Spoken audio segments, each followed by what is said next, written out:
Hi everyone and welcome. I'm Rosemary, and in today's video I have a fun one. I've ranked my top 10 solar light hacks using materials from dollar stores, thrift stores, and Amazon. So let's jump right in with number 10, pool and pond lights. I just love these awesome little floating lights, and the only reason they rank so low on the list is that I, like most, don't have a pool or a pond. But if I did, these illuminated little gems would definitely be adding a little dazzle to my pool and pond area.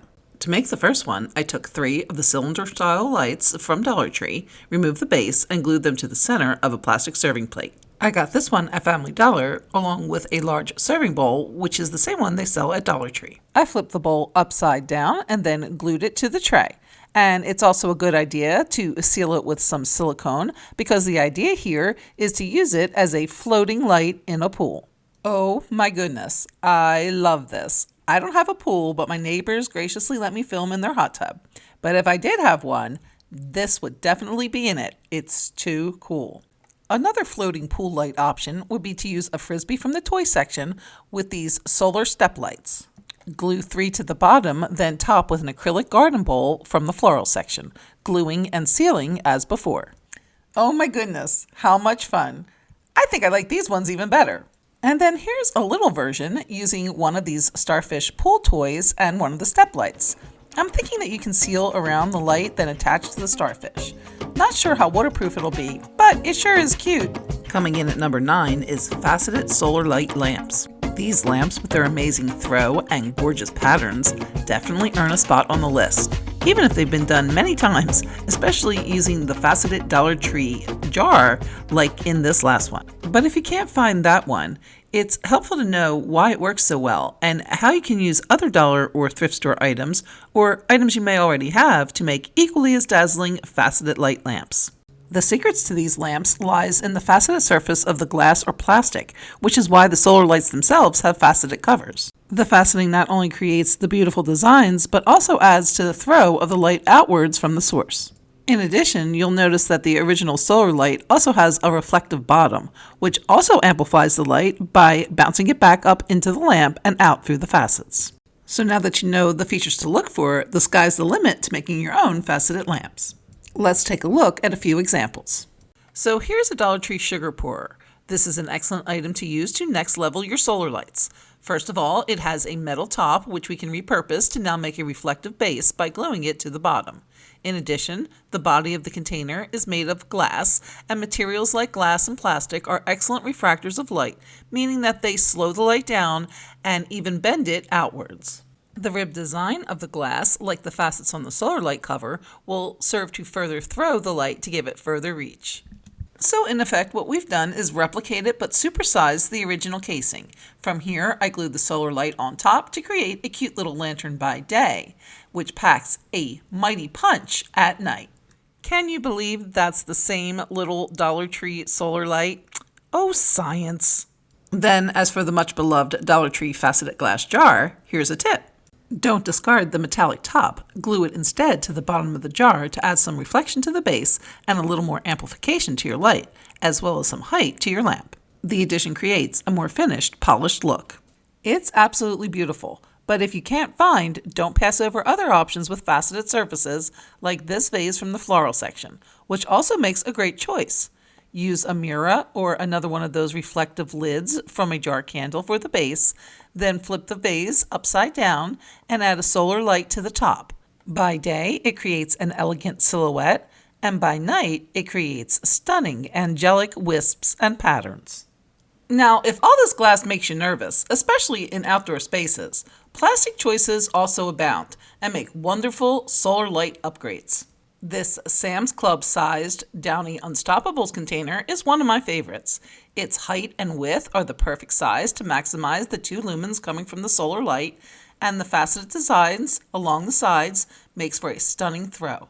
To add a little reflective material, as well as a little weight to the bottle, I placed Dollar Tree glass stones in the bottom, then simply glued a solar light to the top. These plastic bottle lanterns are amazing, and they give off a tremendous amount of light, and you can use them all around your outdoor space and indoors too, without fear of them getting knocked over and sending broken glass everywhere, especially with barefoot feet. Coming in at number 8 is Placemat lights, which are actually a variation of Faceted lights in that they create a faceted overlay on a smooth surface by adding placemats with laser cut designs, which will also have the effect of creating throw as well as intricate patterns. I picked up the placemats at Walmart and paired them with some Dollar Tree cylinder vases. I simply cut them to size and then wrapped around a Dollar Tree cylinder vase and hot glued in place. Since the vase opening was too large to hold the solar light in place, I cut strips of the material, then glued and wrapped it around the light until the light fit snugly in the opening. You can leave as is or glue on a Dollar Tree candlestick for added height if you like. And then once it's dark, the light show begins. And wowza, what a great solar light hack. And then here it is with the gold cover, and then again at night. Super easy to do with a super impressive result. The best kind of hack. Coming in at number 7 are Vanity cover lights, made with Thrifted Vanity light covers and Dollar Tree solar lights and other materials. I picked these up at my local thrift store where I typically find singles in beautiful designs selling for $1 or $2. Pair them with a solar light and a base to make a wonderful little table lamp.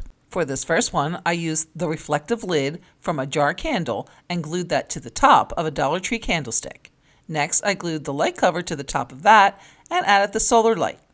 And notice, I'm always removing the plastic from the solar light since I'm recreating the reflective, refractive, amplifying conditions in the larger container, so I want the light to spread, bounce off the larger reflective surface, and then fill the larger container, not to be confined in that original casing. For the next light cover, I chose this somewhat reflective paper clip holder from Dollar Tree. I really like the look of the two pieces together, plus I wanted to see the effect of the light on the mesh of the container. You can see how cute the combo looks by day. Then when illuminated, the metal cup does provide some reflection back up into the lamp, but you also get a wonderful throw and design through the mesh. Love it. I just loved this light cover when I saw it in the thrift store. It has a very Art Deco look, so I thought a squared mirror candle holder from Dollar Tree would be the perfect base. I did want it to have a little lift though, so I took the lid from one of these wood boxes, and since we're going deco, I decided to paint it silver. The pieces were then glued together and topped with a solar light for a sleek deco look by day, glowing well into the night. Coming in at number 6, we have sconce lights. I wanted a wall sconce next to my deck door, so to create a solar light version, I'll be using a Dollar Tree light along with one of the plastic vases from the floral section. In addition, I picked up one of these phone cases with a little stand at the Dollar Tree. I pulled out the little stand and drilled a hole in the plastic, and I found that the best way to drill plastic is to actually set the drill in reverse. Now I can close the stand and cover the hole and the eventual screw. From here, I glued the light to the bottom of the vase and the vase to the cell phone holder. The result is a great little wall sconce, no electricity or wiring needed. Another great option for this sconce is to use one of the Dollar Tree's new modern solar lights. It looks great and can be attached the same way using E6000 glue on the sides, then attaching to the inside of the vase. Coming in at number 5 on the countdown is Tiki torch lights, made by retrofitting Tiki torches with solar lights. Dollar Tree used to sell these all the time, but I haven't seen them in a while, so I picked up this one at Family Dollar for $3. So the first thing I did was remove the fuel canister. It slides right out, and I unscrewed the top. From here, I took a solar light and disconnected the top portion, then used E6000 glue along with a few dabs of hot glue to attach it to the canister lid and then set that aside. Since the light will now be shining down into the basket and not a flame on top, I wanted to remove some of the bamboo weave to expose more of the light.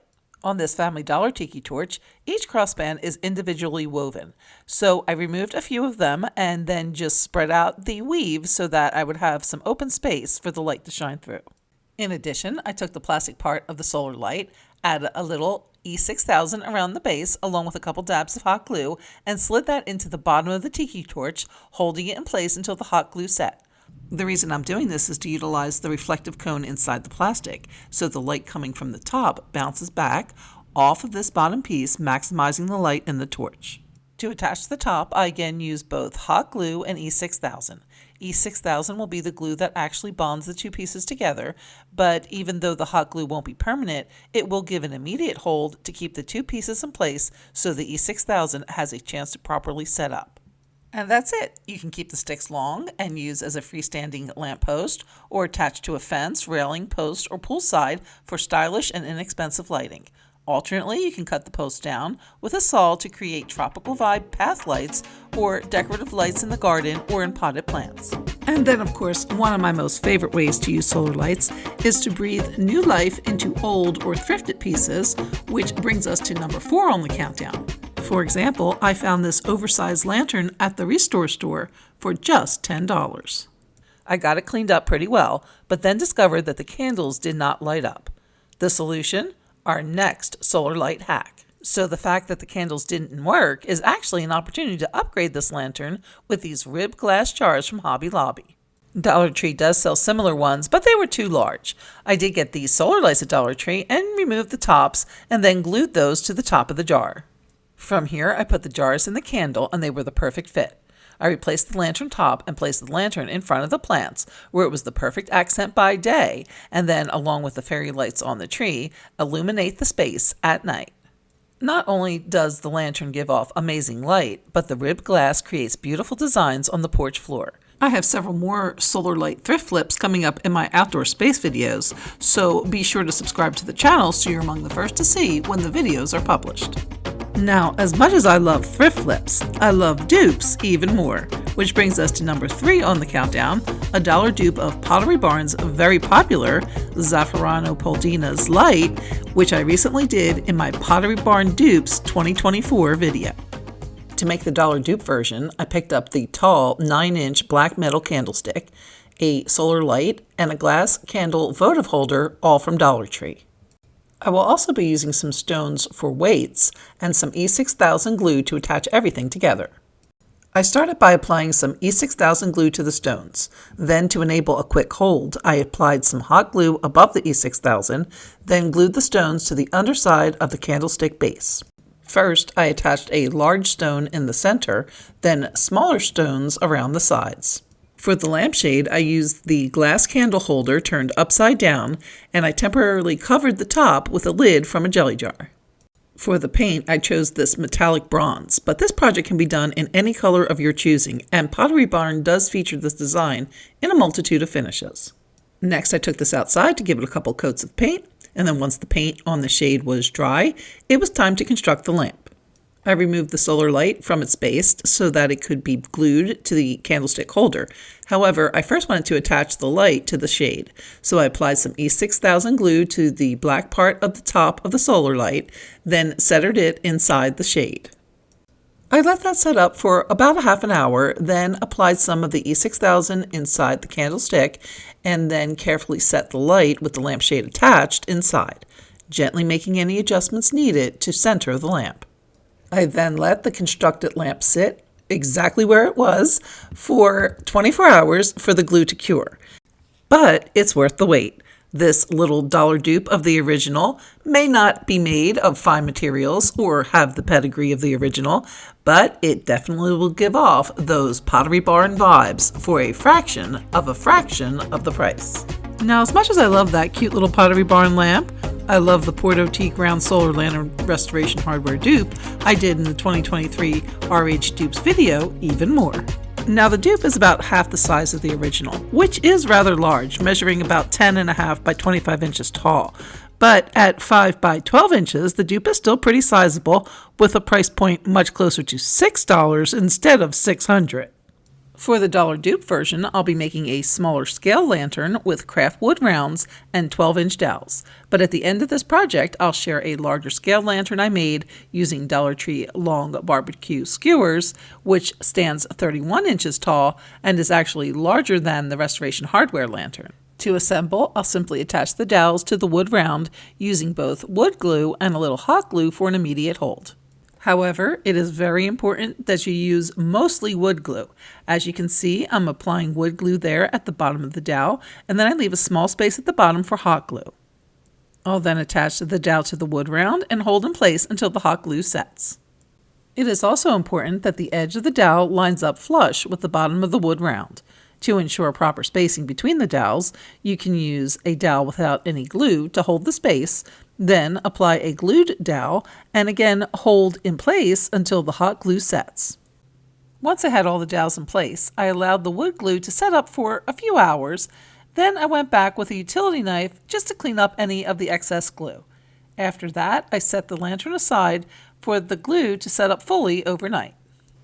The next day, I did decide to go ahead and stain the lantern with some varathane stain in the color Golden Pecan. As for the lantern lid, I used another wood round, and since this is a solar lantern, a solar light. Since the solar panel at the top needs to be exposed to the light, I had to drill a hole in the round. But since I couldn't find my hole drill bits, my wonderful neighbor Dennis did it for me. Now all I need to do is take the solar light, undo the top, and glue it in the lid. To attach the lid to the lantern, I took a stretchy headband and placed that around the lid. I also placed a strip of Tite-Bond glue above the band, making sure not to get any glue on or under the headband. From there, I placed the lid on my work surface and secured the lantern on top, moving the dowels to the side so that they slid down around the side of the wood round top. Then I pulled the headband over the top of the dowels and pushed the lid down so that it was flush with the ends of the dowels. I then adjusted the dowels to ensure that they were correctly spaced. To further secure, I pulled each dowel slightly forward and added a little more glue in behind. Lastly, I just cleared up any excess glue, then set the lantern aside for the glue to fully cure. And then here is the comparison between the original and the dollar dupe. But, like I mentioned, the dollar dupe lantern is more than half the size. Now, if you wanted to scale this lantern to size, you could do so with larger wood rounds and longer dowels. Alternately, here is a similar lantern that I made in my next level solar hacks video. It stands almost 3 foot tall and gives off wonderful light with patterns, and I'll link it in the description if you'd like to check it out. And now, my top ranked solar light hack, coming in at number 1, Campfire Lights. When I was at the Restore store, I saw solar lights like these, which kind of do this whole flame torch thing at night. They only had a couple there at the store, so I checked on Amazon and picked up this set of 6 for $4 each with the coupon. I thought it would be fun to make a little faux fire solar light insert for the fire pit, using the lights, some sticks, and a Dollar Tree foam ring. To make, I first painted the ring with some brown chalk paint. Next, I marked 6 spots about 4.5 inches apart.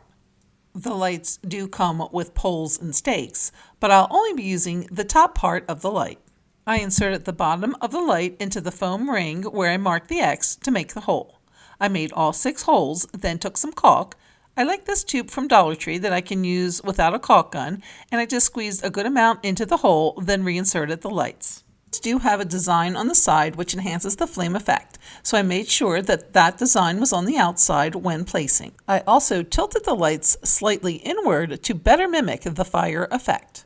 Once all the lights were in, I set it aside for the caulk to set up overnight.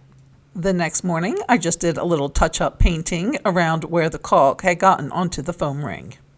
From here, I just arranged and glued the sticks in place to form a campfire. I used both Tite-Bond and hot glue to attach, the Tite-Bond for the permanent hold and hot glue for an immediate hold.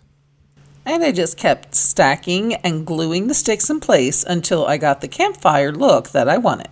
Once the glue is set, it does form one cohesive piece that you can place in and out of your fire pit or use on a tabletop. Next, just charge in the sun and enjoy the coziness and ambiance of a campfire anytime without the smoke and mess, burn ban or not. And I love the way the colored light reflects off the wood sticks, creating an authentic fire pit glow. Well, I hope you have enjoyed this top 10 solar lights hacks countdown.